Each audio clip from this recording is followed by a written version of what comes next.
ألف لام را كتاب أنزلناه إليك لتخرج الناس من الظلمات إلى النور وقال صاحب القرآن صلى الله عليه وسلم القرآن شافع مشفع وماحل مصدق من جعله أمامه قاده إلى الجنة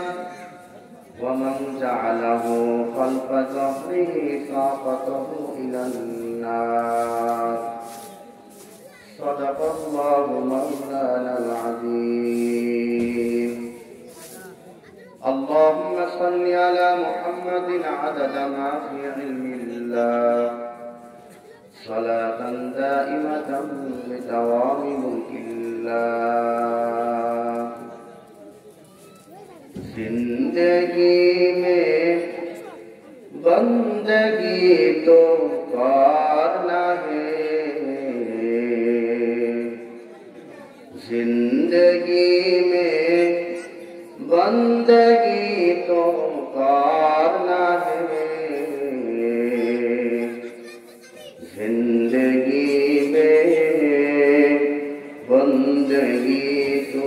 शर्मिंदा है जिंदगी में बंदगी शर्मिंदा है दुनिया में हो दुनिया का तालबगार न हो बाजार से गुजर हो खरीदार न हो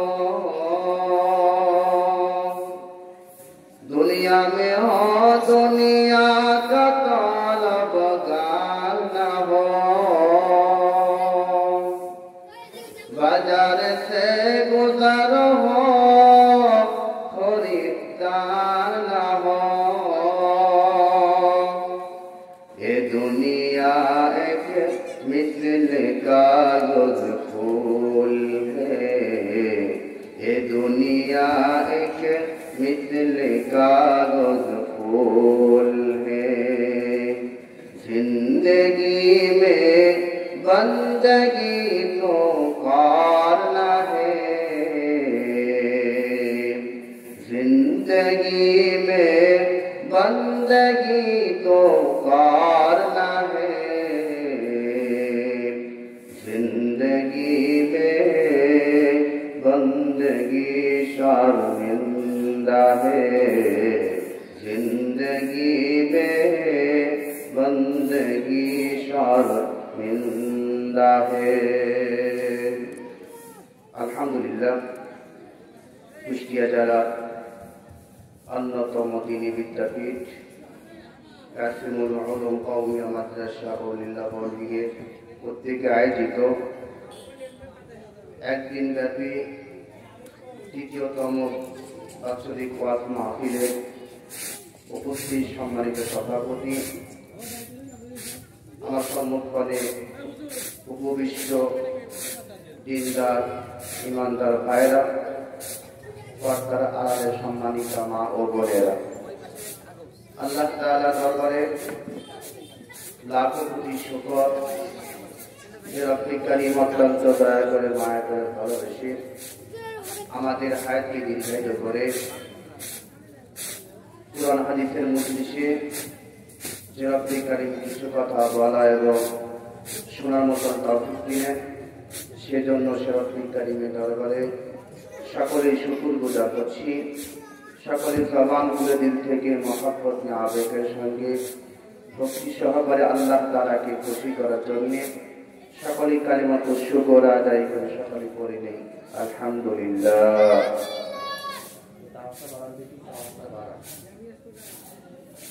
সম্মানিত হাজিরিন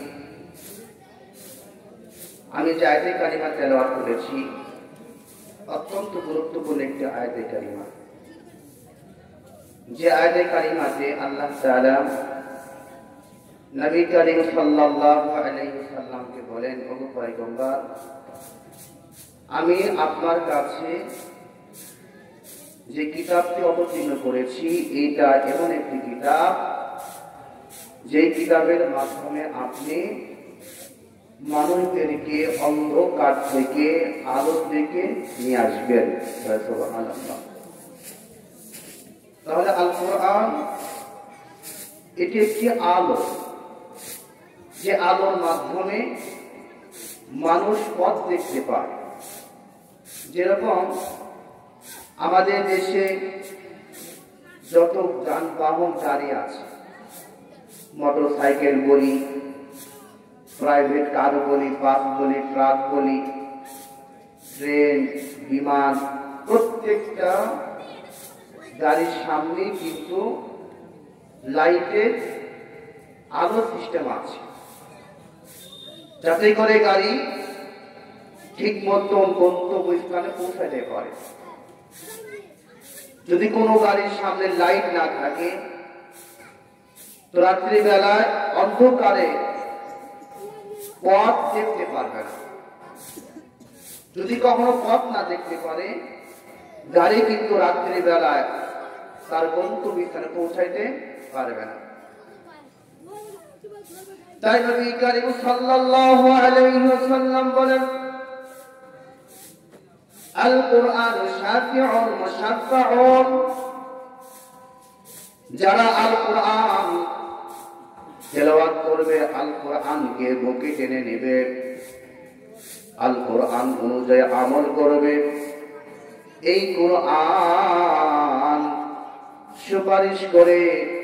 বান্দা বান্দীদেরকে জান্নাতে নিয়ে যাবে। আর যদি কোনো ব্যক্তি আল কোরআন তেলাওয়াত করে না, আল কোরআন তেলাওয়াত শিখে না, আল কোরআন অনুযায়ী আমল করে না, তাহলে নবীজি বলেন আবাইনুল মুসাদ্দাকুন, আল কোরআন এমন বিতর্ককারী যার বিতর্ককেও মেনে নেওয়া হবে। তাহলে যারা দুনিয়াতে আল কোরআন তেলাওয়াত করবে, কারণ আল কোরআন এমন একটা আলো, এই আলোর মাধ্যমে মানুষ সঠিক পথ পাবে, সঠিক পথ দিয়ে সে চলতে পারবে। আর যদি কোনো ব্যক্তি আল কোরআনকে আঁকড়িয়ে ধরতে পারে, তাহলে এই আল কোরআন মানুষকে জান্নাতে সুপারিশ করে নিয়ে যাবে। মান জাআলাহু আমামাহু কাদাহু ইলাল জান্নাহ, নবীজি বলেন যে ব্যক্তি আল কোরআনকে সামনে রাখবে, আল কোরআনকে সামনে রাখা অর্থ হলো আল কোরআন অনুযায়ী সে তার জিন্দেগি পরিচালনা করে। আল কোরআনে যা আছে, হাদিসে যা আছে, সেইগুলাকে সামনে রেখে তার জীবনকে চালায়। নবীজি বলেন মান জাআলাহু আমামাহু কাদাহু ইলাল জান্নাহ,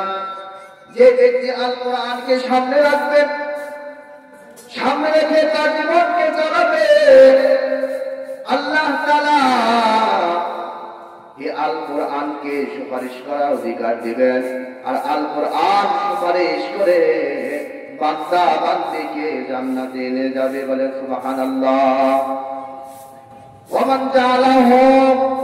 খালফা যাহরিহি সাকাতাহু ইলান নার,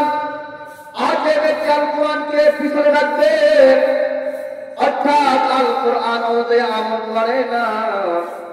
তাহলে এই আল কোরআন তাকে টেনে জাহান্নামে নিয়ে যাবে। আমার ভাইরা, এজন্য আমাকে আপনাকে আল কোরআন আঁকড়িয়ে ধরতে হবে, কারণ আল কোরআন হচ্ছে একটি আলো, যে আলোর মাধ্যমে মানুষ পথ দেখতে পায়, যে আলোর মাধ্যমে মানুষ সঠিক পথে দিশারি হয়। আর যদি আমরা আল কোরআনকে পিছনে রেখে আমাদের